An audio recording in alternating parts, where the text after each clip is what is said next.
ایک ایسی بات میں آپ سے عرض کروں جو شاید بہت کم لوگ اس پر غور کرتے ہیں. میں ہوں اور آپ ہیں جی، دو لوگ ہیں نا.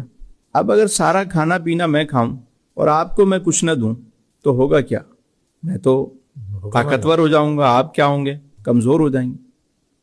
اور سارا کچھ میں اپنے لیے کروں اور آپ کو کچھ بھی نہ دوں تو دھیرے دھیرے مر جاؤں.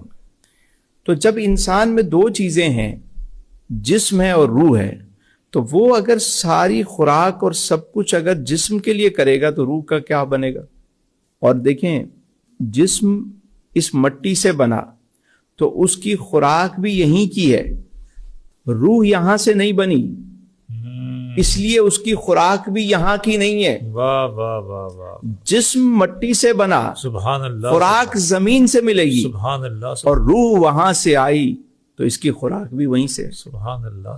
ایک بندہ ہے، اس نے رپورٹس کروائیں، میڈیکل ساری رپورٹس کلیئر ہے. وہ کہتے ہیں جی آپ کو کچھ بھی نہیں ہے بابا، ٹھیک ہے، آپ بہترین ہے، کوئی رپورٹس آپ کی ساری صحیح ہیں. وہ کہتے ہیں نہیں جی، میرے اندر ایک عجیب سی بے قراری ہے، بے چینی ہے، میں بہت ڈسٹرب ہوں. کہ بھائی سب کچھ صحیح ہے، آپ نہیں پتہ نہیں کیا ہے، میں ڈپریشن ہے، عجیب قسم کی انزائٹی ہے، میں سمجھ نہیں پا رہا اس کی وجہ کیا ہے. وجہ یہ ہے کہ باڈی تو صحیح ہے، اس کی روح بیمار ہے. واہ. اچھا، اب کبھی کوئی کہہ بھی دینا کہ یار تم روحانی طور پہ دکھاؤ، تو وہ چلا جاتا ہے عاملوں کے پاس اور وہ اس کو لگا دیتے ہیں ٹرک کی بتی کے پیچھے کہ تم جناب بکرا دو تو صدقہ دو تو یہ کرو تو وہ کرو تو فلاں کرو. وہ اس کو دوسرے راستے پہ لگا دیتے ہیں.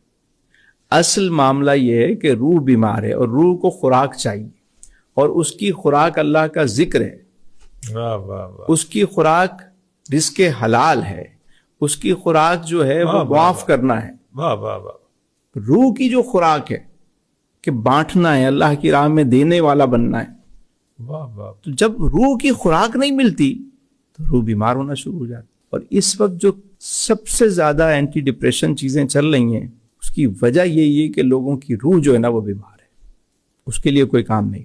سر، آپ کے اس اہم نقطے پر میں غور کر رہا ہوں تو میں محسوس کر رہا ہوں کہ ہماری جتنی بھی یہ سسٹم دنیا ہے جس میں ہم رہ رہے ہیں، ہمارا سماج ہے، ہمارا معاشرہ ہے، سارا کا سارا باڈی کے لیے کام کر رہا ہے. ہماری ہر ضرورت، ہمارا پورا بزنس، سب کچھ باڈی کے لیے. روح کے لیے تو ہماری سوسائٹی میں کچھ بھی نہیں ہے ہمارے پاس. تو میں آج اس بات پر غور کر رہا ہوں.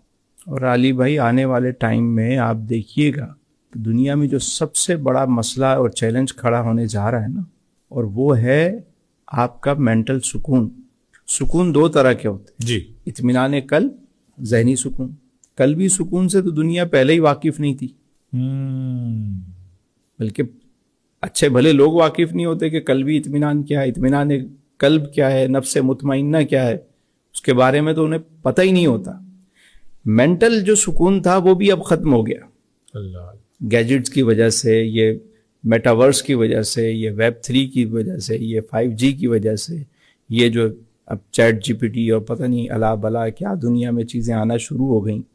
تو اب ایک مصنوعی زندگی جو انسان جس میں ہر وقت منہمک ہے، تو اب اندر کا سکون تو پہلے ہی نہیں تھا، مینٹل سکون بھی ختم ہو گیا. تو آنے والے دنوں میں جو سب سے بڑا چیلنج آنے والا ہے، جو آ چکا ہے بلکہ، مینٹل ہیلتھ. لوگ مینٹلی طور پر ڈسٹرب ہے. اینٹی ڈپریشن میڈیسن، سکون آور ادویات بڑھتی جا رہی ہیں. لوگ خود کش حملہ آور گھوم رہے ہیں. ذرا سا کسی کو آپ چھیڑ کے دیکھیں تو روح پر کام کرنا، روح کو اس کی غذا دینا. روحانی غذا کیا ہے؟ نماز ہے، قرآن ہے، اللہ کا ذکر ہے، خیر کے کام ہیں، معاف کرنا ہے، سچ بولنا ہے، ٹھیک ہے، بے ضرر ہونا ہے، بے غرض ہونا ہے. یہ ساری روح کی غذائیں. واہ.